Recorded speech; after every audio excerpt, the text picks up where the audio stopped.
अवांजी समातुन ताईं radio voice of Sindh London. सामे radio voice of Sindh London ते आऊं आज मेज़बान वहीद मुस्तफ़ा अवांजी समातुन में अवांखे भलीकार कयां थो। सामे नसीराबाद में जीए सिंध महाज पारां जीए सिंध हलचल जे बानी साईं जीएम साहिब जी 119वीं सालगिरह तकरीब शाह लतीफ़ पब्लिक पार्क नसीराबाद में मरकज़ी सदर ख़ालिक जुणे जी अॻवाणीअ में मल्हाई वई। उन मौक़े ते सालगिरह जो केक काटियो वियो। तकरीब में ख़ालिक जुणे जो हाशिम खोसो, नगर चना, मुर्तज़ा चांडियो, अज़हर मंगी ऐं ॿियनि ॻाल्हाईंदे चयो त साईं जीएम सैद पाण ई पंहिंजे ख़ानदान खे सिंध मथां क़ुर्बान कयो। हुनजो फ़िक्र, सियासत, जदोजहद लिखणियूं सिंध जे हारियुनि, मज़दूरनि ऐं मिसकीननि जे हक़नि लाइ हुयूं।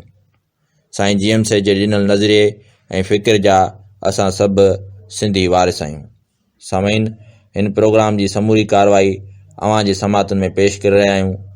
उन फ़िक्र ऐं उन ॻाल्हि खे खणी हिन अंदाज़ में पहुचाइण जी बि हमेशह ज़रूरत रही आहे ऐं साईं ख़ालिक साहब खे इन हवाले खां ॿ मुबारक हुजनि त हू सैयद जे फ़िक्र जे ख़िलाफ़ जॾहिं बि अंग्रेज़ी प्रिंट मीडिया में, उर्दू प्रिंट मीडिया में या समाजी मीडिया जा जेके समाजी राब्तनि जा ॿिया जेके वसीला आहिनि उते जॾहिं बि सैयद जे ख़िलाफ़ का ॻाल्हि थी आहे त साईं पंहिंजे भरपूर दलीलनि सां उन जा जवाब ॾिना आहिनि। चंड तुंहिंजी ज़ात पाड़िया न पिरीअसीं, चंड ॾाढो सुहिणो आहे, चंड ख़ूबसूरत आहे, चंड रोशनी ॾींदो आहे, चंड राति जा चारा रोशन कंदो आहे। पर बिठाईअ जी ॻाल्हि जियां त तूं अछो मंझि राति सॼण सदाईं सोझरो। ही ॿिया सिंध में जेके बि ॿिया नारा आहिनि, ॿिया इज़म आहिनि, ॿिया फ़िक्र आहिनि, उहे भली चंड हुजनि, असांखे एतिराज़ कोन्हे।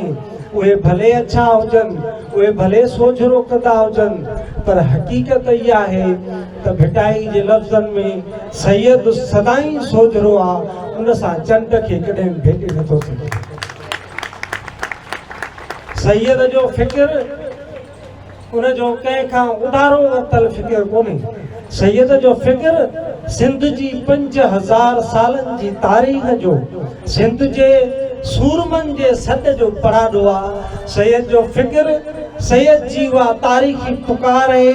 सैयद जो फ़िक्र सिंध जे हालतुनि जो उहो हल आहे, दर्दनि जी दवा आहे जेका कंहिं बि ॿिए हकीम वटि कोन्हे का। भले भले रहबर सॾाईंदा हुजनि, भले साइंसी फ़िक्र जूं ॻाल्हियूं कंदा हुजनि, भले पाण खे अकुले कुल ऐं आलिम सम्झंदा हुजनि, भले अवाम जा लीडर सम्झंदा हुजनि या सॾाईंदा हुजनि, भले जिदोजहद जूं वॾियूं दावाऊं कंदा हुजनि, पर ॻाल्हि वॾी जिदोजहद बि नाहे, ॻाल्हि माण्हुनि जो घणो अचण बि नाहे, ॻाल्हि अवाम जा ज़ाहिरी हुजूम बि नाहिनि। अवाम हिटलर सां गॾु हो, अवाम फाशिस्टनि सां गॾु रहियो आहे, अवाम मुलनि सां गॾु रहियो आहे। सच वॾी शइ आहे, जो सच मचाए मच सो मच वॾी शइ आहे। हिकिड़ो माण्हू लख थिए थो जे हू सच चवे थो। सैयद अकेलो हूंदे बि इन्हनि सभिनी नज़रियनि, फ़िक्रनि, शख़्सियतुनि, जिदोजहदुनि खां भारी आहे, छो त तारीख़ जो सच आहे, सिंध जो सॾ आहे, सिंध जो रूह आहे, रूह जो पराॾो आहे, बका आहे। सैयद सिंध जी सुञाणप आहे, सिंध सैयद जी सुञाणप आहे। सैयद ऐं सिंध हिक ॿिए खे जुदा नथा करे सघजनि। सॼी सिंध जे अंदरि केरु केतिरियूं बि कोशिशूं करे, केतिरो बि मथो हणे, केतिरा बि इल्म ऐं अकुल जा दरिया वहाए, केतिरा बि किताब लिखे, केतिरियूं बि नयूं हरीड़ूं खणी कूओ पसारी थियण जी कोशिशि करे, पर सैयद जे अॻियां कंहिंजी ज़ात जी का बि हैसियत कोन्हे। छो त सैयद तारीख़, सैयद जेका ॻाल्हि कई आहे उहा का कंहिंखां उधारी वरितल कोन कई आहे, का हथ ठोकी ॻाल्हि कोन्हे का। सैयद सिंध जे सॾ खे वर्णायो आहे। सॾ पड़ा दो सोई सॾु वर वाईअ जो जेल ही हुआ अॻे ई गॾु ॿुधण में बथिया या त उहा तरावट जी ललकार आहे या दोदूअ जी या त दोदे जी पुकार आहे या त होशूअ जी हकल आहे या त रोपले जी कातर आहे इहो त अला बख़्श जो रूह आहे इहो त शहीद सूरे बादशाह जी बहादुरी आहे इहे सभु शयूं जेकॾहिं गॾजनि त उन हिकिड़ी शइ जो नालो जीएम सैयद आहे जेके का फना कोन्हे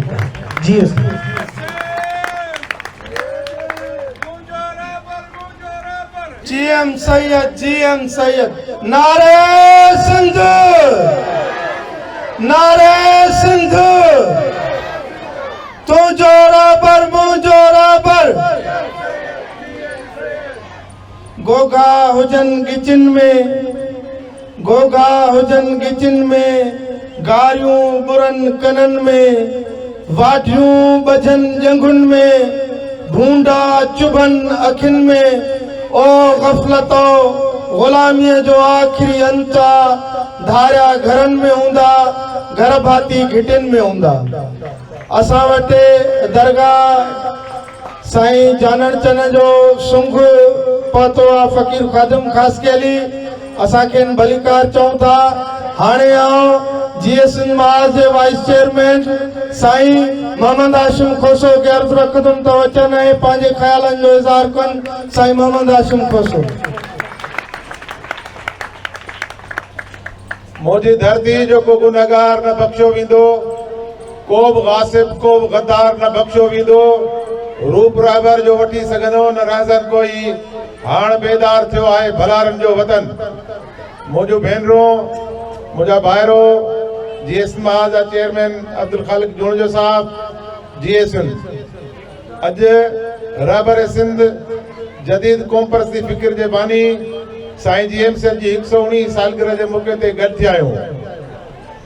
साईं जीएम सैयद जिदोजहद जो नालो आहे हिकिड़ी तहरीक जो नालो आहे साईं सॼी उमिरि हर तकलीफ़ बर्दाश्त कंदे सिंध ऐं सिंध जी वकार सिंध जी आज़ादी लाइ जिदोजहद कंदो रहियो आहे पर उन सां गॾोगॾु मां तव्हांखे इहो अर्ज़ु कयां आज़ादी माण्हुनि ॾांहुं या क़ौमुनि ॾांहुं ईंदी न आहे आज़ादी ॾांहुं क़ौमुनि खे माण्हुनि खे फर्दनि खे वञिणो पवंदो आहे आज़ादी हिकु अहिड़ो तक़दुस आहे जेको माणण खां पहिरियां कमायो वेंदो आहे उहा आज़ादी कमाइण लाइ साईं जीएम सैयद फ़िक्र ॾिनो उन आज़ादी कमाइण लाइ साईं जीएम सैयद किरदार ॾिनो उन आज़ादी कमाइण लाइ साईं जीएम सैयद जिदोजहद जा गस ॾिना उन जे करे असांजूं भेनरूं जेके मौजूदु आहिनि जेके ॻिटी ग़ुलामी में आहिनि हिकु तरफ़ असां हिन मर्दाणे समाज में हिन बहसियत क़ौम जे असीं ग़ुलाम आहियूं बहसियत तबिके जे बि असीं ग़ुलाम आहियूं उते असांजूं भेनरूं वधीक ग़ुलामी जे या जेको आहे मज़लूम तबिके जी या हैसियत में वधीक तकलीफ़ में आहिनि उन्हनि खे बि पंहिंजी आज़ादी जे लाइ जेका जिदोजहद करणी पवंदी अॻिते वधिणो पवंदो। दोस्तो सिंध सां मुख़्तलिफ़ नालनि सां ज़्यादतियूं थींदियूं रहियूं आहिनि जॾहिं ही मुल्क मुअर्रिज़ वजूद में आयो अचण सां अल्लाह रसूल जे नाले में असांजे वसीलनि जी फुलट फुट कई वई जमहूरियत जे नाले में असांजे वसूलनि ते राता हया विया ऐं सोशलिज़म जे नाले बि असांखे मुझायो ऐं फुरण जी कोशिशि कई वई जीअं ज़ुल्फ़िकार अली भुट्टे इस्लामी सोशलिज़म जे नाले में हिन खिते जे मज़लूम क़ौमुनि जी फुलट कई उन जे करे वाज़े नमूने सां असांखे चिटाई सां साईं जीएम सैयद वाज़े नमूने सां ॿुधायो त सिंधी हिकिड़ी मुल्क आहे सिंधी क़ौम आहिनि आज़ादी उन्हनि जो हक़ आहे ऐं आज़ादी मुमकिन आहे आज़ादी खां सवाइ बहसियत क़ौम जे असां न सर्वाइव करे सघंदासीं हिन वक़्तु जेका सिंध जी सूरत हाल आहे लखनि जे तइदाद में सिंध जा माण्हू जेके बेरोज़गार आहिनि तकलीफ़ में आहिनि अज़ाब में आहिनि उनजो मुख्य सबबु इहो आहे त ॿाहिरियां माण्हू काबिज़ आहिनि ऐं सिंध जे वसीलनि ते कब्ज़ो आहे सिंध जे वसीलनि जे अख़्तियार ॿियनि क़ुवतुनि जे नाले में आहे वफ़ाक़ जे नाले में पंजाब जे हथ में आहे उन जे करे असां जेसीं ताईं पंहिंजी क़ौमी आज़ादी हासिल नथा करे सघूं, तेसिताईं असां तबक़ाती आज़ादी बि हासिल नथा करे सघूं, तेसिताईं हिकिड़े फ़र्द जे हैसियत में या हिकिड़े इंसान जी हैसियत में बि आज़ादी हासिल नथा करे सघूं। GMC जो फ़िक्र इन्हनि सभिनी आज़ादियुनि खे हासिल करण लाइ हिकिड़ो पैगाम आहे, हिकिड़ो बुनियाद फराहम करे थो। उनजे इहो ई सबबु आहे असां साईं GMC जे हीउ पैगाम जेको आहे हर ॻोठ में हर शहर में पहुचाइण जी कोशिशि कयूं था। 17 तारीख़ असां GS मां जे तरफ़ां कराची में जलसो कयो, 18 तारीख़ मीरपुर ख़ास में, 23 तारीख़ हैदराबाद में, 24 तारीख़ असां मेहड़ में कयो। अॼु हिते तव्हांजे साम्हूं आहियूं। ईअं असांजो सिलसिलो हलंदो रहियो। सारी सिंध फ्री जो पाछो आहे ऐं जेसीं ताईं साईं GMC जो पैगाम असां सिंध जे घर घर ते पुॼाईंदासीं तॾहिं ई असां सिंध जो माण्हू जॾहिं इन शइ सां बीहंदो। सिंध जो माण्हू जेसि ताईं इन शइ सां, इन फ़िक्र सां, इन जदोजहद सां न बीहंदो तेसिताईं असांजा मसइला हल न थींदा। इहे सभु लेखा आहिनि। इहे जेके माण्हू, जेके पार्टियूं तव्हांखे चवनि थियूं अचो सूबाई ख़ुदि मुख़्तियार जी ॻाल्हि कयूं, 1973 जे आइन जी ॻाल्हि था कनि, जमहूरियत जी ॻाल्हि था कनि, इहे सभु जेके फ़िक्र या नज़रिया जेके ॻाल्हियूं आहिनि तव्हांखे ॿुधाइण जूं ॻाल्हियूं आहिनि। 1973 जो आइन पाकिस्तान जी पूरी तारीख़, वैसा घातियुनि जी तारीख़ आहे। हिननि जेके बि क़ौमुनि सां हिन ख़िते जे अंदरि मुआहिदा कया आहिनि उहे टोड़िया आहिनि, उहे उन्हनि ते हलिया न आहिनि। उनजे करे असां वटि इहो हिकिड़ो ई रस्तो बचियो आहे।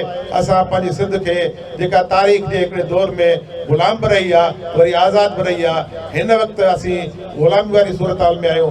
अचो त GMC जे फ़िक्र खे सम्झूं, सम्झी ऐं उनखे उन लाइ जिदोजहद कयूं।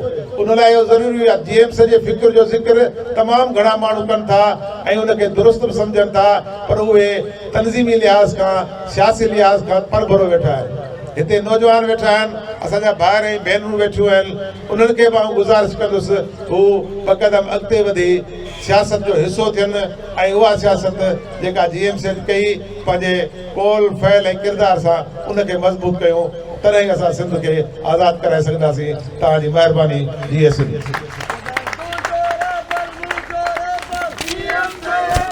नारे सिंध तू जोरा पर मुंजोरा पर।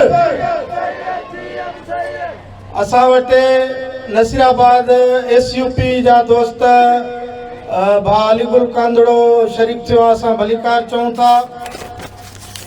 हाणे आऊं सदारती खिताब खां अॻु में मरकज़ी राब्ता सेक्रेटरी नूर सोलंकी खे चवंदुमि त हू करारदादूं आहिनि जेके पास कराईंदो ऐं तव्हां सभई पिंडाल में वेठल साथी साथियाणियूं हथ मथे करे उन्हनि जी मंज़ूरी ॾींदव।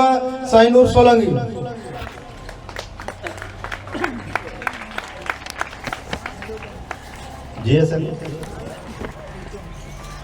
ते कुछ करारदादूं आहिनि उन्हनि खे पास करण लाइ खणी मथे जो ॿुधाइजो। साईं GMC जी 119 सालगिरह ते सभ खां पहिरीं करारदाद आहे त पाकिस्तान खे घण क़ौमी मुल्क मञींदे 1940 जी करारदाद मुताबिक़ क़ौमी वहदत जी आज़ाद ऐं ख़ुदि मुख़्तियार हैसियत तस्लीम कई वञे। तव्हांखे क़बूल आहे? सिंधी माण्हुनि खे उन्हनि जो फितरी ऐं आलमी तौर ते तस्लीम थियल क़ौमी हक़ ख़ुदरादियत इस्तेमालु करण जो मौक़ो ॾिनो वञे। तव्हांखे क़बूल आहे? सिंध जे कुदरती वसीलनि ऐं आमदनी जे ज़रियनि ते सिंधी माण्हुनि जो अवलीन हक़ ऐं मुकमल अख़्तियार तस्लीम कयो वञे। तव्हांखे क़बूल आहे? सिंध में धारियुनि जी शुरूआत ऐं अणखुट आबादकारी कई पई वञे। अफ़गाननि समेत समूरनि गैर मुल्कनि खे नेकाली ॾिनी वञे, जॾहिं त पाकिस्तान जे ॿियनि सूबनि खां रोज़गार लाइ ईंदड़नि खे 30 सालनि ताईं वोट ऐं मिल्कियत जो हक़ न हुजणु घुरिजे। तव्हांखे क़बूल आहे? सिंधु दरिया ते समूरनि डेमनि जा मनसूबा रद्द कया वञनि ऐं सिंध ऐं पंजाब विच में पाणीअ जी विरासत 1945 ईस्वीअ वारे ठाह दर्द कई वञे। तव्हांखे क़बूल आहे? सिंध अंदरि बि पाणीअ जी मुनसिफ़ाणी वछ कई वञे ऐं ताक़त जे ज़ोर ते पाणीअ ते कब्ज़ा कंदड़ वॾेरनि ऐं जागीरदारनि ख़िलाफ़ केस दाख़िल कया वञनि। क़बूल आहे? सिंध समेत सॼे मुल्क मां सियासी ऐं समाजी कारकुननि खे खंबे गुम करण जो सिलसिलो बंदि कयो वञे ऐं गुम कयलनि खे आज़ादु कयो वञे या कोर्टनि में पेश कयो वञे। क़बूल आहे? सिंधीअ खे सिंध जो वाहिद सरकारी ज़ुबान करार ॾिनी वञे ऐं सिंध में हलंदड़ समूरनि सरकारी ऐं गैर सरकारी स्कूलनि में सिंधी लाज़मी पढ़ाई वञे। क़बूल आहे? सुप्रीम कोर्ट के फैसले मुताबिक गैर कानूनी करार ॾिनल बहरिया टाउन कराची ख़त्म कयो वञे। DHA city, commander city, Zulfikarabad, फरकोल प्रोजेक्ट समेत समूरा मेगा प्रोजेक्ट सिंध ते नो आबादियत जूं निशानियूं आहिनि, उन्हनि खे रद्द कयो वञे। क़बूल आहे? सिंधी नियाणियुनि जो ज़बरदस्त मज़हब तब्दील करणु बंदि कयो वञे ऐं नंढी उमिरि वारी शादी कानून ते लागू अमल कयो वञे। क़बूल आहे? बासर माण्हुनि पारां सरकारी ज़मीनुनि ते कब्ज़ा करे सोसाइटी ठाहिण जो सिलसिलो फौरी तौर ते बंदि कयो वञे। क़बूल आहे? सभिनी जी महिरबानी। नारे सिंध, नारे सिंध, तुझो आवाज मुझो आवाज, तुझो शैतान तो कोसर ते बधे बंद खुदा, तुझो शैतान तो बधे कोसर ते बंद खुदा, मुझो फिरदौस बयां बां ऐं बर थी वेंदो। तुझो शैतान तो बधे कोसर ते बंद खुदाया, मुझो फिरदौस बयां बां ऐं बर थी वेंदो। सिंध आ साह ऐं साह बिना न जी सघबो, मुंहिंजा महबूब तो सिवा गुज़र थी वेंदो। हाणे आउं सदारती खिताब लाइ GSN मां चेयरमैन साईं अब्दुल ख़ालिक जूणो जो खे अर्ज़ु कंदुमि त उहे अचनि ऐं सदारती ॻाल्हि ॿोल कनि। साईं अब्दुल ख़ालिक जूणो।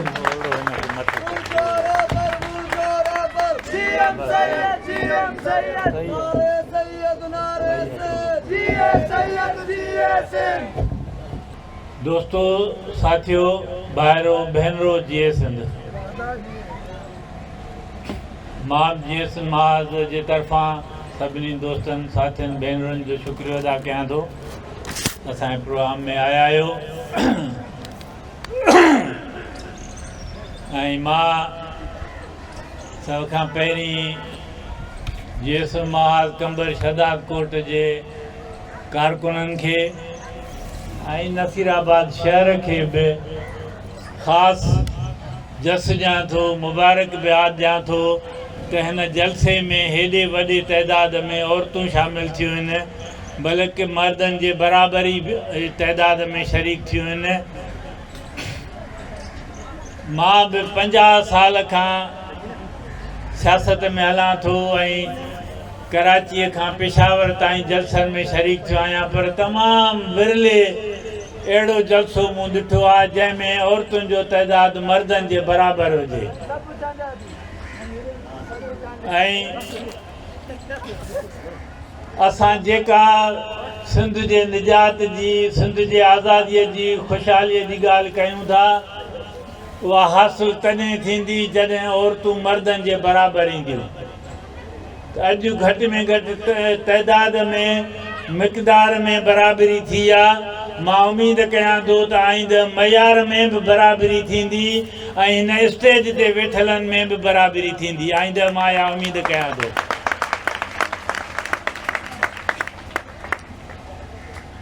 ऐं हिननि अदियुनि खे बि गुज़ारिश कयां थो त अॼु ॿुधनि थियूं, सुभाणे ॿुधाइण जे लाइ बि तयारु थी अचनि।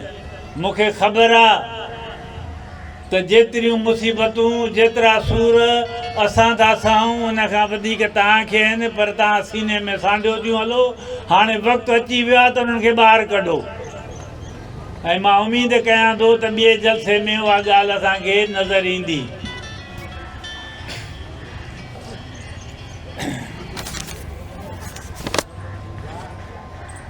जीअं दोस्तनि बि चयो, अॻु में बि असां चवंदा आहियूं ऐं साईं पंहिंजे अमल सां इहा ॻाल्हि करे वियो त जीअं सैदई सालगिरह जेके सन में दोस्त वेंदा रहिया आहिनि माज़ीअ में साईं जे हूंदे बि, त उन में सैद जेका ज़ाती तारीफ़ सना कान थींदी आहे, जीअं ॿियनि लीडरनि जा जलसा थियनि था, उन में सिंध जे मसइलनि ते, सिंध जे मुसीबतुनि ते, सिंध जे तारीख़, सिंध जे कल्चर ते ॻाल्हायो वेंदो आहे। ऐं ख़ासि करे साईंअ जे दौर में त साईंअ जी सालगिरह हिकिड़े क़िस्म जो साल जो हिकु प्रोग्राम हूंदो हो। साईं जेको ख़ुतबो पढ़ंदो हुयो उहो जहिड़ो कि हिकिड़ो गाइडलाइन हूंदी हुई त ईंदड़ साल में असांखे छा करिणो आहे ऐं कीअं करिणो आहे, त असां बि कोशिशि कयूं था त उहो जेको साईं जो सिलसिलो हो माण्हुनि ताईं पुॼाइण जो पंहिंजे आवाज़ जो, छाकाणि त साईं अक्सर अरसो नज़र बंदि रहियो। इहा ॻाल्हि हिकिड़ी आम तौरु साईं जे लाइ माण्हू चवंदा आहिनि त जीएम सैद अवाम में बिलीव न कंदो हो,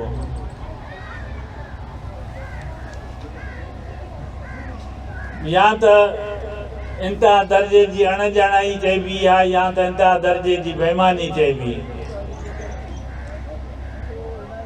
यानी पाकिस्तान जी तारीख़ में जेको ज़िंदगी जीएम सैद गुज़ारी उन जो 2 भाङे 3 सौ त उन जेल में गुज़ारियो, पर जॾहिं बि जंहिं ॾींहुं उन जी नज़रबंदी ख़तमु थींदी ॿिए ॾींहं खां हू सिंधी अवाम सां राब्ते जे लाइ निकिरी पवंदो हुयो। आख़िरी दफ़ो तव्हांखे ख़बर आहे त 84 साल जी उमिरि हुयसि, ॼंग बि भॻल हुअसि, गुर्दनि जी बि तकलीफ़ हुअसि, दिलि जी बि तकलीफ़ हुअसि, ऐं अॼु जेका सर्दी आहे इन खां चवणु वधीक सर्दीअ जे ॾींहंनि में बि सखर ऐं घोटकी ऐं कश्मीर ताईं साईं वञे पियो। उहो इन जे करे त हुन जो चवणु हुयो त सिंध जी आज़ादी, सिंध जी ख़ुशहाली, सिंध जी निजात तॾहिं मुमकिन थींदी जॾहिं सिंध जे अवाम जी अक्सरियत हुन में शामिलु थींदी। त जेकॾहिं हुनखे मौक़ो मिलंदो हो त उहो सिंधी माण्हुनि वटि उन्हनि जे घर वञी उन्हनि खे पैगाम ॾींदो हुयो। जेकॾहिं उन ते नज़रबंदी हूंदी हुई त हू सन में वेहंदो हो ऐं पोइ वरी सिंधी माण्हू उते ईंदा हुआ ऐं उते उन्हनि खे आज़ादीअ जो, मुस्तक़बिल जो, ख़ुशहालीअ जो पैगाम ॾींदो हो। त मां सम्झां थो त असां मां जेको बि कारकुन जीएम सैद जे पोलक चवाए थो उन ते इहो फ़र्ज़ु थो थिए, ख़ासि तौर ते हाणे जॾहिं साईं जिस्मानी तौरु मौजूदु न आहे त उन जे पैगाम खे सिंध जे अवाम तोड़ी पुॼायूं। त ताक़त अवाम जी आहे, लीडर या पार्टियूं अॻुवाणी कंदियूं आहिनि, रहनुमाई कंदियूं आहिनि, पर फ़ैसिला कुन ताक़त अवाम जी आहे।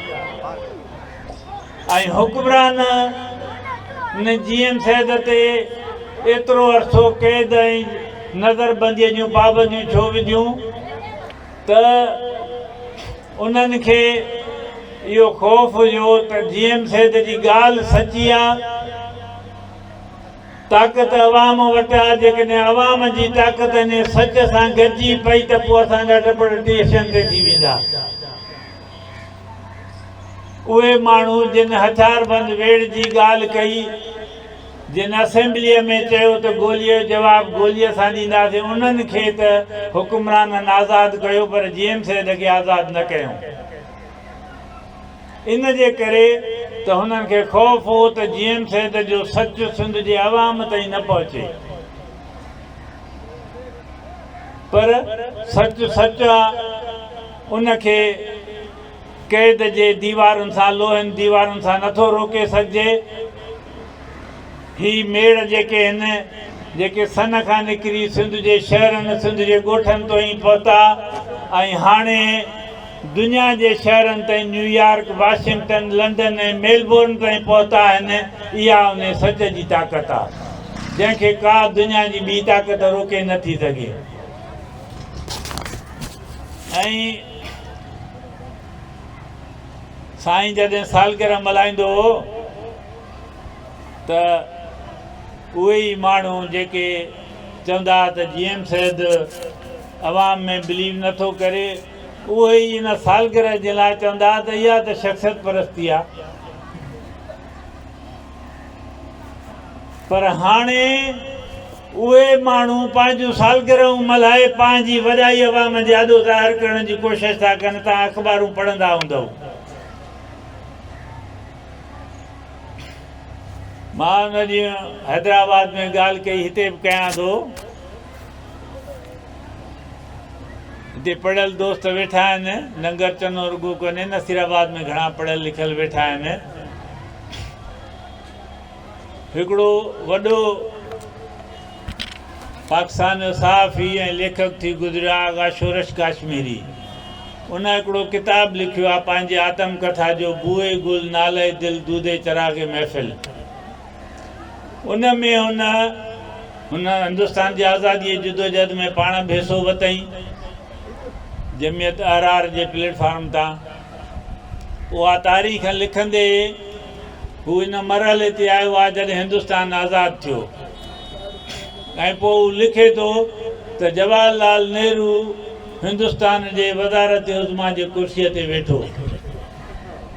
पोइ हू लिखे थो त वज़ारत उज़्मा जी कुर्सी जवाहरलाल नेहरूअ जे लाइ एज़ाज़ कान हुई, पर जवाहरलाल नेहरू हुन कुर्सीअ ते वेठो, इहो उन वज़ारत उज़्मा जे कुर्सीअ जे लाइ एज़ाज़ आहे।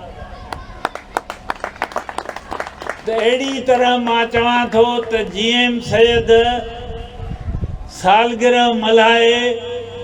GM सैयद एॾो वॾो माण्हू हो त उन सालगिरह खे तसलसल सां मल्हाए, सालगिरह जे इवेंट खे हिकिड़े इदारे जी अहमियत ॾियारी, सालगिरह जे इवेंट खे अज़मत बख़्शई। ऐं हाणे ॿिया माण्हू सालगिरह मल्हाए पाण खे अज़ीम करण जी कोशिशि था कनि।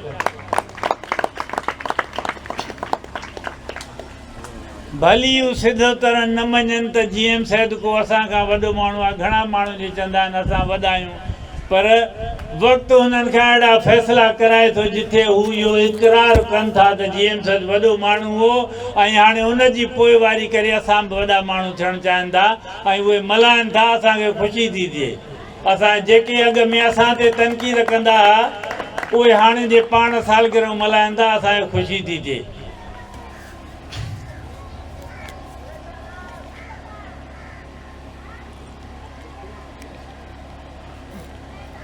हाणे ॿियूं मुख़्तलिफ़ ॻाल्हियूं GM सैयद जे ॻाल्हि खे, उन जे किरदार खे, उन जे फ़िक्र खे सिधी तरह जे कॾहिं काउंटर नथो करे सघिजे त वरी ॿियनि तरीक़नि सां उनखे नुक़सानु ॾियण जी, उनखे रद्द ॾियारण जूं कोशिशूं थियनि थियूं। मतिलबु हिकिड़ो ट्रेंड इहो कुझु अरसे खां हले थो त सिंध जे ॿियनि क़ौमी अॻुवाणनि रहनुमानि खे GM सैयद जे मुक़ाबले में बीहारिजे। यानी उहे माण्हू जेके नेशनलिज़म खे त मञींदा ई न आहिनि, नेशनलिज़म खे इनक़लाब दुश्मनी खे भेटींदा आहिनि, पर उहे मुख़्तलिफ़ सिंध जे लीडरनि खे अॻिते करे इहो चवंदा त इहो वॾो कॉम्परस लीडर हो, GM सैयद नंढो कॉम्परस लीडर हो। बाबा तव्हां त कॉम्परसीअ खे ई ग़लति ॻाल्हि था चओ, पोइ तव्हांखे छो फ़िक्रु थियो आहे त केरु वॾो हो केरु नंढो हो। पर ॻाल्हि इहा आहे त हिकिड़े कॉम्परस अॻुवाण खे ॿिए जे साम्हूं, ख़ासि करे GM सैयद जे साम्हूं बीहारिजे। पोइ जीअं चवंदा आहिनि दादा, या नांग मरे या मुस्लमान मरे त बि ॻाल्हि फ़ाइदो मिड़े ई मुंहिंजो आहे। त हिकिड़े कॉम्परस लीडर जी घटिताई थिए तॾहिं बि नेशनलिज़म जे फ़िक्र, नेशनलिज़म जी जिदोजहद खे नुक़सानु पुॼे, जे ॿिए खे घटिताई थिए तॾहिं बि हुनखे नुक़सानु पुॼे। त हाणे वरी कुझु अरसे खां, हाणे रुगो न पर कुझु अरसे खां इहा मुहिम थी हले पई। कुझु साल अॻे हिकिड़े असांजे दोस्त कम्युनिस्ट पार्टीअ सां कुझु अरसो रहियो, उन लिखियो मज़मून पीर साहब पागार ते, पीर सिबक़तुल्लाह ते, त उहो अज़ीम लीडर हो, बाबा अज़ीम लीडर हुयो। आज़ादीअ जे उन नारो हयो, GS महाज़ बि उनजो ॾींहुं मल्हाईंदो आहे। पर उनखे वॾो साबित करण लाइ हू उन वक़्त जे ॿियनि सभिनी लीडरनि खे पहिरीं उन नंढो कयो। अला भाई सुमरो, GM सैयद, अब्दुल मजीद सिंधी, ॿियनि सभिनी खे चईंदा इहे त कुझु कोन आहे, पीर साहब पागारो वॾो माण्हू हो। मूं मज़मून लिखियो हुन जे ते मूं चयो था पीर साहिबु बिल्कुलु वॾो माण्हू आहे, पर तव्हांखे इहा ज़रूरत छो थी पेश अचे त हिकिड़े खे वॾो साबित करण जे लाइ ॿियनि खे तव्हां नंढो करे ॾेखारियो? उन जी जेके वॾाई जा कम आहिनि उहे तव्हां पेश कयो। जेकॾहिं उन्हनि में ताक़त हूंदी, उन्हनि में सचाई हूंदी त उहे पाण ई ॻाल्हाईंदियूं, उन्हनि सां पाण ई उन जी वॾाई ज़ाहिर थींदी।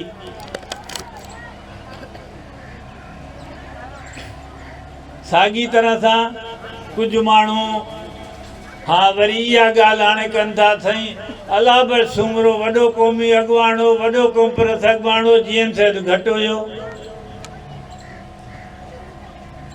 ऐं उन में जीअं मूं चयो त क़ौमी तहरीक जा मुख़ालिफ़ माण्हू इहा ॻाल्हि ॼाणी वाणी कनि था त हिकिड़े क़ौमी अॻुवाण खे ॿिए जे साम्हूं आणिजे, पोइ जंहिंजी घटिताई थिए उन में उन्हनि जी ख़ुशी थींदी। त मूंखे अफ़सोस सां चवणो थो पए त ॼाणंदे या अणॼाणीअ में कुझु कॉम्प्रेस दोस्त या जीएम साहिब जा पोइ लॻ सॾाईंदड़ उहे बि उन साज़िश जो शिकार थी वञनि था। मतिलबु हिकिड़नि माण्हुनि लिखियो त अलाह बख़्श सुमरो वॾो लीडर हुयो, त असांजा कुझु दोस्त वरी इहे दलील ॾियण में शुरू थी विया त न अलाह बख़्श वॾो लीडर कोन हो, उन में त हे ख़ामियूं, जीएम साहिब वॾो लीडर हो। त अलाह बख़्श सुमरो इन करे नंढो लीडर हो त उन साईं अंग्रेज़नि खां ख़िताबु वरितो। बाबा उन जॾहिं सियासत जी शुरूआत कई त हुन उहो वरितो। पोइ सिंध सियासत जी शुरूआत में त जीएम साहिब मुस्लिम लीग जी सियासत कई, पोइ मज़हबी सियासत जीएम साहिब कई। पर जीएम साहिब त जीएम साहिब इन जे करे थियो आहे जॾहिं हुन पोइ जेका सियासत कई न, उन सियासत खे रद्द करे हुन जॾहिं सेक्युलर नेशनलिज़म जी अवाम दोस्त बैनुल अक़वामियत पसंदि सियासत कई, अॼु त जीएम साहिब उहो थो ॻाइजे न, जीएम साहिब जी सुञाणप उहा आहे न। त अलाह बख़्श सुमरे जी त पोइ सुञाणप उहा आहे न, हुन उहो एवॉर्ड वापसि कयो, रद्द कयो। जॾहिं आज़ादीअ जी जिदोजहद हिंदुस्तान जे क्विट इंडिया मूवमेंट हली, हिकिड़ो फ़ैसिला तो मरहलो आयो त अलाह बख़्श सुमरे वापसि करे छॾियो एवॉर्ड। ऐं मां कंपेरिज़न बिल्कुलु नथो कयां, हर लीडर जूं पंहिंजूं ख़ूबियूं, हिकिड़ो तसलसल आहे। ईअं कोन्हे त को सिंध जी क़ौमी हक़नि जी जिदोजहद जीएम साहिब खां ई शुरू थी आहे, जे जीएम साहिब खां शुरू थी त पोइ जीएम साहिब सां ख़तमु थी वञे हा, उहा हिकिड़ी हलंदड़ आहे। न ई वरी मज़दूर इनकलाब जी जिदोजहद या फ़िक्र जी शुरूआत को कार्ल मार्क्स खां थी, उहा अॻे खां हलंदड़ ई। कार्ल मार्क्स पाण चयो आहे त मां अॻियनि माण्हुनि जे कयल कम में मूं इज़ाफ़ो कयो आहे, वरी ॿिया माण्हू ईंदा जेके उन में अञा वधीक इज़ाफ़ो कंदा। त साॻी तरह सां सिंध जे क़ौमी हक़नि वारी जिदोजहद में बि हर माण्हूअ पंहिंजो पंहिंजो रोल अदा कयो आहे। ऐं जीएम साहिब जो उन्हनि सभिनी खां वॾो इन जे करे आहे, जेका ॻाल्हि चिटाईअ सां असांजा दोस्त साईं जे लॾे जा बि घटि था ॻाल्हि कनि, त ॿिया बि लीडर बिल्कुलु वॾा हुया। जीएम साहिब जी ॿियनि सभिनी खां नुमाया हैसियत इन जे करे आहे त दुनिया में जेको जदीद क़ौम जो तसवुर आहे, जंहिं बुनियाद ते अॼु क़ौमुनि खे ऐं क़ौमी रियासतुनि खे मञियो थो वञे, तारीख़ में सदाईं रियासतूं ईअं न हुयूं जीअं हाणे आहिनि। ऐं जेका क़ौम जी सुञाणप जेका साईं जीएम साहिब ॾिनी आहे, त उहा क़ौम जंहिंखे पंहिंजी तारीख़ हुजे, पंहिंजी जाग्राफी हुजे, माना धरती हुजे, कल्चर हुजे, ॿोली हुजे, उहा क़ौम थी सघे थी। इहा ॻाल्हि त सिंध इन्हनि समूरनि मयारनि ते पूरी अचे थी। इन ई तरह सां सिंध हिकिड़ी तारीख़ी जुदा क़ौम आहे, जीअं ॿियूं दुनिया जूं अंग्रेज़, जर्मन, बंगाली, ईरानी क़ौमूं आहिनि। इहा ॻाल्हि सिर्फ़ु जीएम साहिब अचे कई 1970 खां पोइ। तव्हां तारीख़ पढ़ी ॾिसो, अॻ में सिंध जी ॻाल्हि आहे, सिंध जी जुदा हैसियत जी ॻाल्हि बि आहे, सिंध जे जाग्राफीअ जी ॻाल्हि बि आहे, पर सिंधी क़ौम जी जदीद माना में क़ौम जी ॻाल्हि अॻ में कान्हे का। जेका GM सैद जे कई इहा GM सैद जी ख़ूबी आहे, जेका ॿियनि सभिनी लीडरनि खां उनखे मुनफ़रद करे बीहारे थी।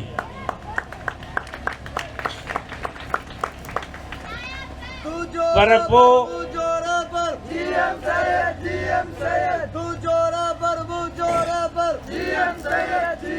पर अदा पोइ जेकॾहिं एॾो अज़ीम लीडर GM सैद उहो वञी अला बख्श सूमरे जे क़बर ते बीही ॻोढ़ा ॻाड़े चवे त अला बख्श तूं सही ऐं मां ग़लति हुयुसि, त पोइ अला बख्श त को वॾो माण्हू हूंदो न।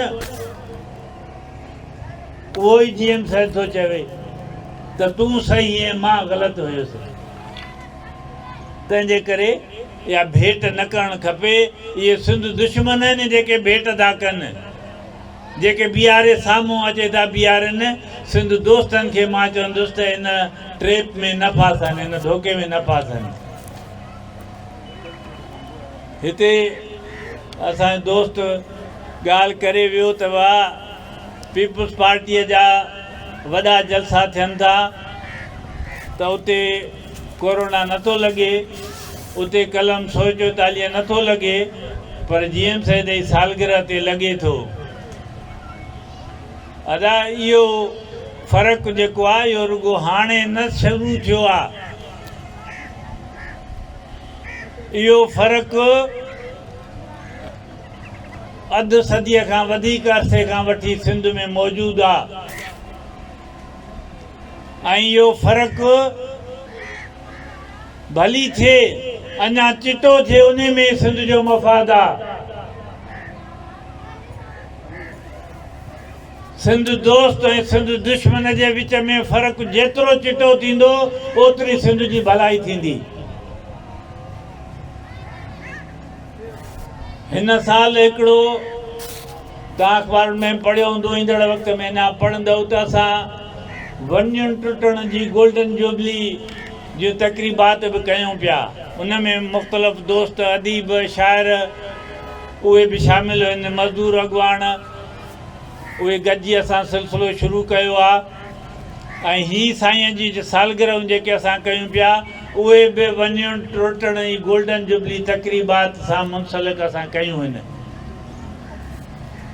त उन तहरीक जी ख़ासियत सभ खां वॾी इहा आई त उन में इहा सिंध दोस्त सिंध दुश्मन जे विच में लकीर चिटी निकितल हुई, फ़र्क़ु चिटो हुयो।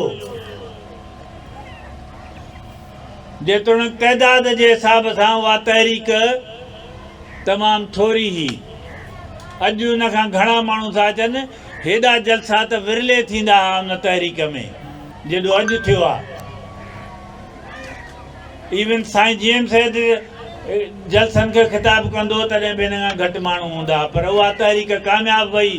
उन वञणु टोड़ायो, वञणु मामूली ॻाल्हि न हुई, उन ते हिते घटि ॻाल्हायो लिखियो वियो आहे ऐं घटि ॻाल्हायो लिखियो वञे थो।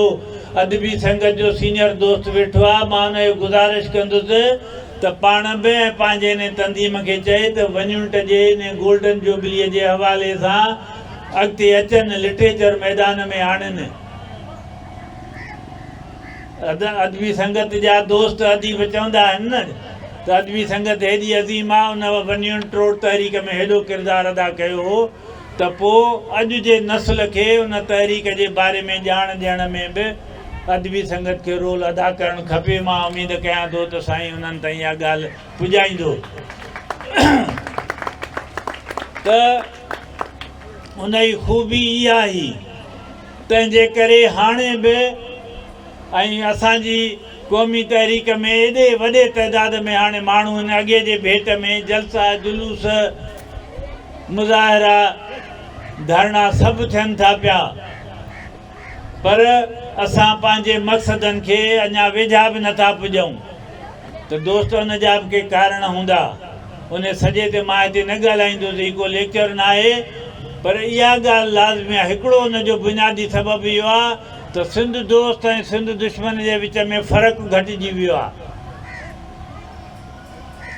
माण्हुनि जे तइदाद ते हाणे हिते ज़ोर थियो आहे त बाबा माण्हू घणा आया, वाह वाह थी वई। पोइ हुन में चोर चकार, सिंध दुश्मन, पीर मीर, वॾेरा जागीरदार, उन्हनि जा कमदार, उन्हनि जा मोकिलियल माण्हू हुजनि, मज़हबी बुनियाद परस्त हुजनि, पर माण्हू घणा हुजनि। इन करे तहरीक नतीजा नथी ॾिए था।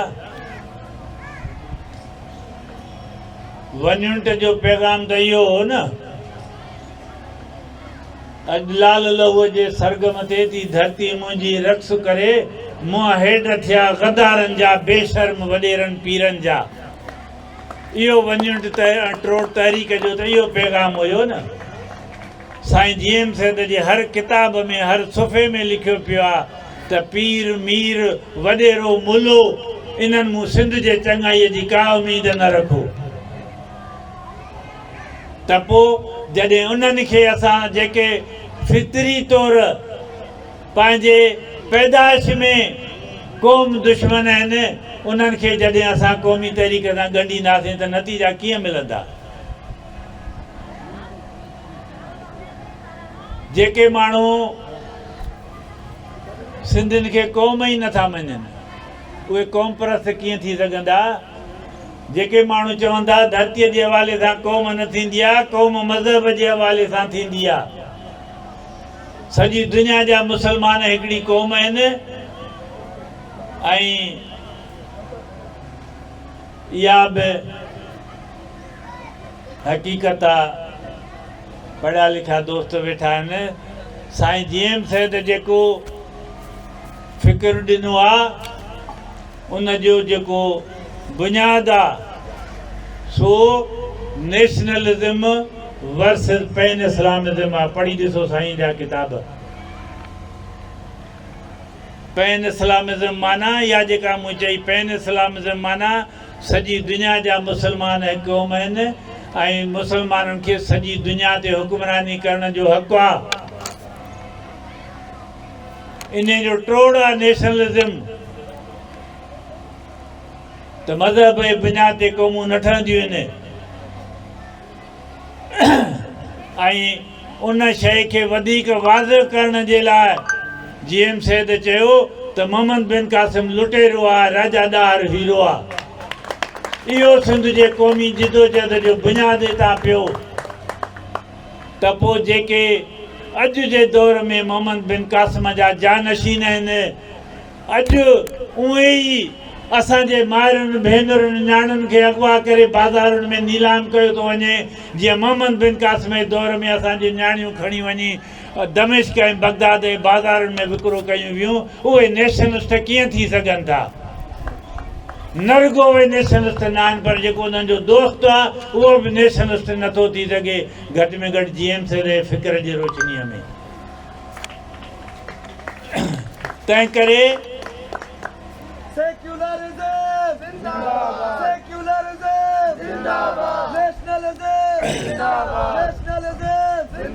तंहिं करे अदा इहो जेको फ़र्क़ु तव्हां चयो न त इहो थियो आहे, इहो घणे अरसे खां थिए पियो ऐं इन खे अञा चिटो कयो। माण्हू चवंदा हाणे जॾहिं पहिरीं त चयूं त जीएम सैद जी ॻाल्हि त बेकार आहे, या त ख़तमु थी वई, दफ़न थी वई, पर हाणे ॾिसंदा त इहा त ख़तमु थियण जो त नालो ई नथी वठे, या त वधंदी थी वञे पई ॾींहों ॾींहों। पोइ हाणे वरी इहा ॻाल्हि हली आहे त जीएम सैद बि सही आहे, भुटो बि सही आहे, क़ौमी तहरीक बि सही आहे, पीपुल्स पार्टी बि यार भली आहे, नौकरियूं त ॿ टे ॾिए थी। बाबा सुवाल इहो आहे त असां खे खपे छा थो? धरतीअ जी मालिकी थी खपे या नौकरी थी खपे? ऐं पोइ जेकॾहिं इहो असां तइ था कयूं त असांखे नौकरी थी खपे, त पोइ मुंहिंजा भाउ मूंखे इन चवण जी ज़रूरत कोन्हे का त पोइ तव्हां जॾहिं नौकर थियो, नौकर ऐं मालिक जो रिश्तो क़ाइमु थी वियो, पोइ मालिक जी मर्ज़ी आहे तव्हांखे केतिरा ॾींहं नौकरीअ में रखे, कॾहिं कढी छॾे, केतिरनि शर्तनि ते रखे, केतिरी पघार ॾिए न ॾिए, पोइ मालिक जी मर्ज़ी आहे। पोइ दाऊं कुकूं छा जूं आहिनि? पर नेशनलिज्म जो फ़िक्र, नेशनलिज्म जी जिदोजहद धरतीअ ते मालिकीअ जी आहे। तंहिं करे हू पाण हुक्मराननि जा नौकर आहिनि ऐं सिंधियुनि खे बि नौकरीअ जो सबक़ु ॾींदा था रहनि। इहो 50 सालनि खां सिलसिलो हले थो पियो। इन्हनि में असां में फ़र्क़ु आहे, हू ॿिया आहिनि, असां ॿिया आहियूं। इन ई वञुंट खां वठी इहो सिलसिलो शुरू आहे। GM सैद वञुंट रोड तहरीक जो अॻुवाण हो, ज़ुल्फ़कार अली भुट्टो वञुंट ठाहींदड़ अयूब ख़ान जो चहीतो वज़ीर हो। अयूब ख़ान वञुंट ठाहिण वारो आहे। GM सैद सिंध जे तालीमी इदारनि में वञी वञुंट टोड़ण लाइ सिंध जे नौजवाननि खे मुतहरिक पियो करे। ज़ुल्फ़कार अली भुट्टे सिंध यूनिवर्सिटीअ में अची चयो त मां वञुंट टोड़ण जी ॻाल्हि करे पंजाब खे नाराज़ नथो करे सघां। उन जी धीउ आई, उन जी जानशीन, उन चयो त GM सैद सां गॾु, GM सैद ऐं गफ़ार ख़ान सां गॾु उन्हनि जो नज़रियो बि क़ब्र में दफ़न थी वियो। उहा त इहा पई चई। इहा ॿी ॻाल्हि आहे, वक़्त जो फ़ैसिलो अॼु ॿुधाए थो त कंहिंजो नज़रियो ज़िंदा आहे, कंहिंजो नज़रियो दफ़न थी वियो। मूंखे चवण जी ज़रूरत न आहे त इहे पाण नौकरियूं कंदड़ आहिनि। हिते क़ौमुनि जे कातिलनि जा, क़ौमुनि ते जबर करण वारनि जा इहे पाण उन्हनि जा मुलाज़िम आहिनि, नौकर थी रहनि था ऐं सिंधी माण्हुनि खे बि नौकरीअ जो सबक़ु ॾियनि था। हालांकि नौकरीअ जी बि जेकॾहिं ॻाल्हि अचे थी न, त इहे नौकरियूं चंद जेके सिंधी माण्हुनि खे ॾियनि था, इहो बि को हुननि जो अहसान कोन्हे, छो त हू जेका ख़ुदि पाण नौकरी कंदा उहा उन्हनि खे सिंधी माण्हुनि वठी ॾिनी आहे। तव्हां चवंदव त इहो भला कीअं? दादा इहो जेको वञुंट आहे, इहो वञुंट टुटो त हिननि खे नौकरी मिली न। वञुंट माना हिकिड़ो सूबो हो जंहिंजो हिकिड़ो वज़ीर आला हूंदो हो जेको लाहौर में वेहंदो हो। पोइ उहो हुजे हा त पोइ भई सैयद इब्न सैयद वज़ीर आला थियनि छा? जॾहिं वञुंट टुटो, सिंध जी असेंबली ठही, तॾहिं पीपल्स पार्टी इन लाइक़ु थी त उहा हुकूमत करे सघे सिंध ते। वञुंट टोड़ण जी जिदोजहद GM सैद कई, असां कई, तव्हांजो लीडर त वञुंट जो हामी हो। तंहिंजे करे इहा ॻाल्हि चिटी थियणु खपे, इहो फ़र्क़ु ज़ाहिर थियणु खपे। ऐं रुॻो इन्हनि में न, पर मुल्हनि ऐं नेशनलिज़म में, छाकाणि त नेशनलिज़म जो सेक्युलर हुजणु लाज़मी आहे। इहो GM सैद ॾस ॾिनो आहे।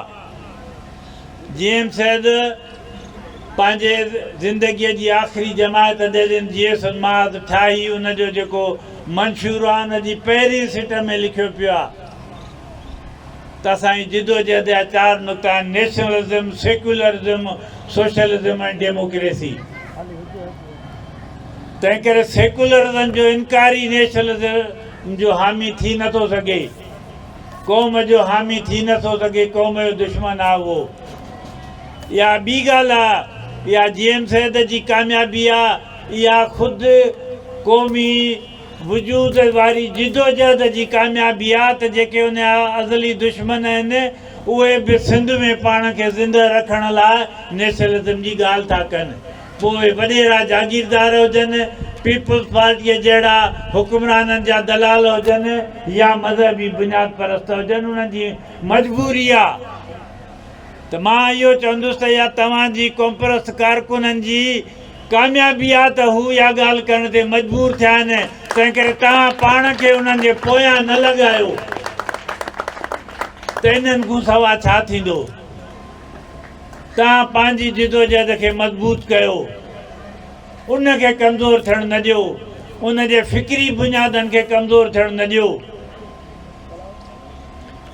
हिते कुझु साल अॻु में मुल्हनि जा त हाणे वॾा वॾा जलसा था थियनि, मुज़ाहिरा तव्हां ॾिसो था, धरना था लॻनि, छाकाणि त उन्हनि जे पोयां ताक़तवर धुरियूं शामिल आहिनि।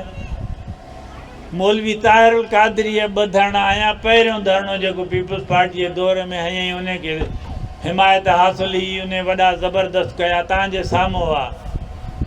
उन ते असांजे लॾे जी, माना तरक़ी पसंद लॾे जी हिकिड़ी सीनियर ख़ातून आहे, दान में उन कम बि कयो। हाणे लिखंदी आहे ज़ुबैदा मुस्तफ़ा, उन ते मज़मून लिखियो दान अख़बार में।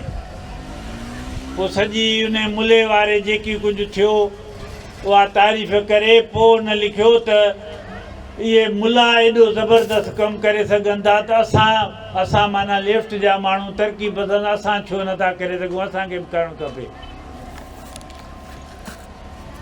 मूं उन ते वरी मज़मून लिखियो उन ई अख़बार में दान में।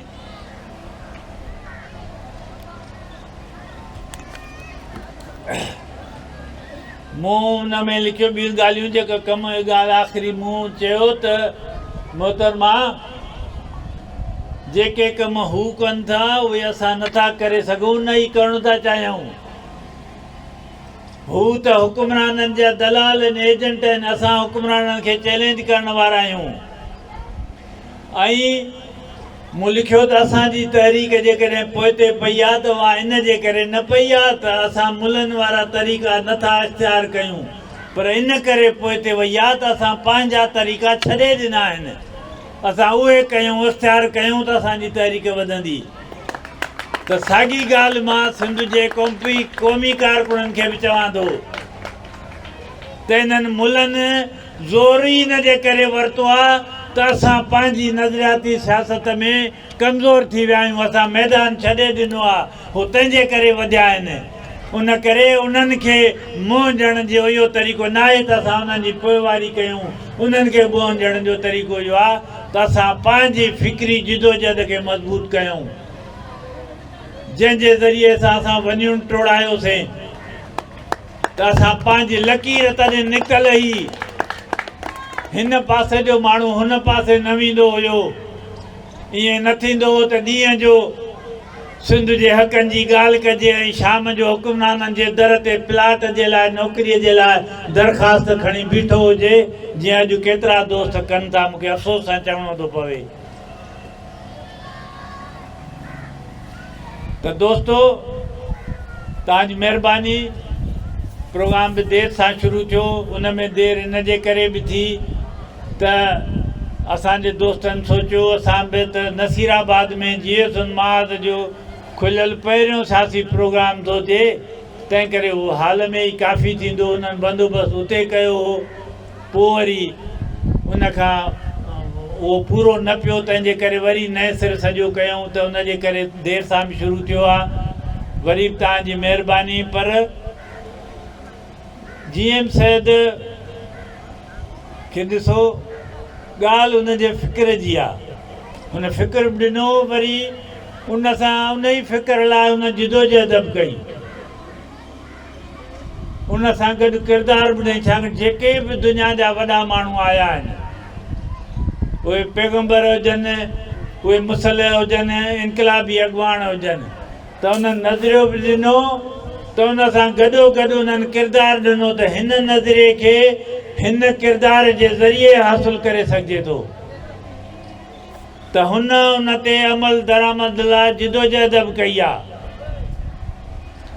त जीएम सैद खे असां वरी पीर पैगम्बर बि न बणायूं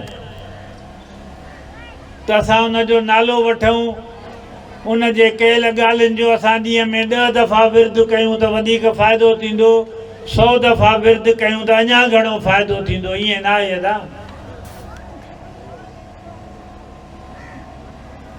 उन ते अमल करण जी ॻाल्हि आहे। हाणे मूंखे हाशिम कोज़े खे नंगर चने ॿियनि खे फ़लसफ़ी थियण जी फ़लसफ़ो ॾियण जी ज़रूरत न आहे। फ़िक्र फ़लसफ़ो जीएम सैद ॾेई वियो, असांखे हाणे उन ते अमल करण जी ज़रूरत आहे। उहो असांजो किरदारु ॿुधाईंदो त असां उन ते अमल केतिरो था कयूं।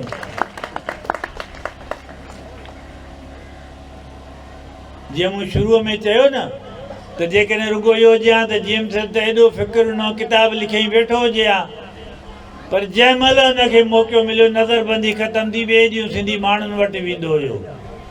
जेसि ताईं सिंध जो अवाम जीएम सैद जे फ़िक्र सां वाबस्ता नथो थिए, सिंध जी आज़ादी दिली दूरस्त आहे। ऐं इहे इनकलाबी बहस ज़रूरु थियणु खपनि पर ये मुलनि वारा नूर बशर जा बहस हाणे ख़तमु थियणु खपनि, उन मूं असांखे निकिरणु खपे। इहो असांजा दुश्मन असांखे इन में था फासाइनि।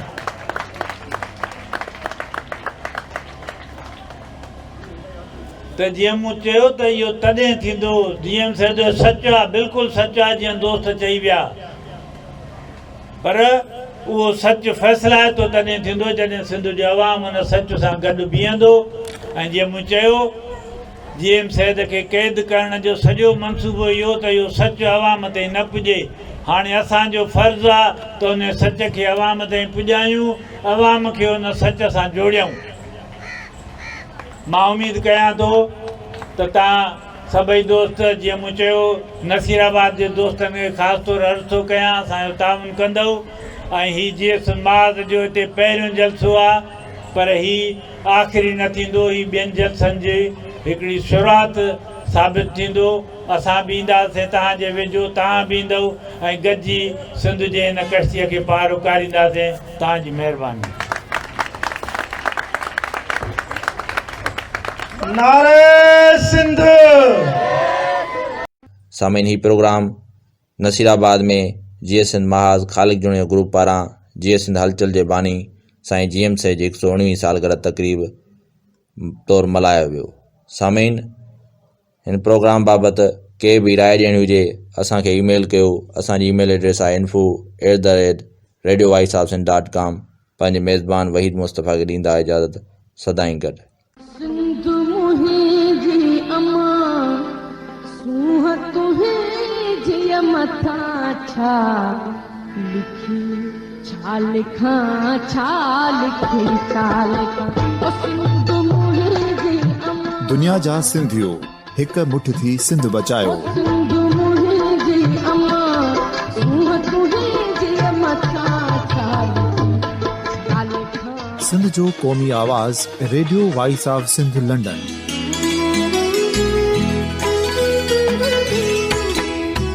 Radio voice of Sindh London पंहिंजी नशरियात में सिंध जी सियासत, समाज, इक़्तिसादियात, तारीख़, क़ौमी उमंगुनि ऐं इख़्लाक़ियात मुतलिक़ सिंध जी हक़ीक़ी तर्जुमानी कंदे प्रोग्रामनि खे असराइतो बणाइण लाइ सिंध जे घण घुरनि ऐं धरतीअ सां प्यार कंदड़ अदीबनि, दानिश्वरनि, सहाफ़ियुनि, उस्तादनि, वकीलनि ऐं हर तबिके जे मानवारनि सजणनि खे सिंध में शऊरी इनकलाब लाइ सहकार जो सॾु ॾियूं था। अचो त गॾिजी सूफ़ियुनि ऐं संतनि वारी सिंध जो ओज हिकु मुठ थी वरी वापसि आणण वारे सफ़र जा साथारी बणिजऊं।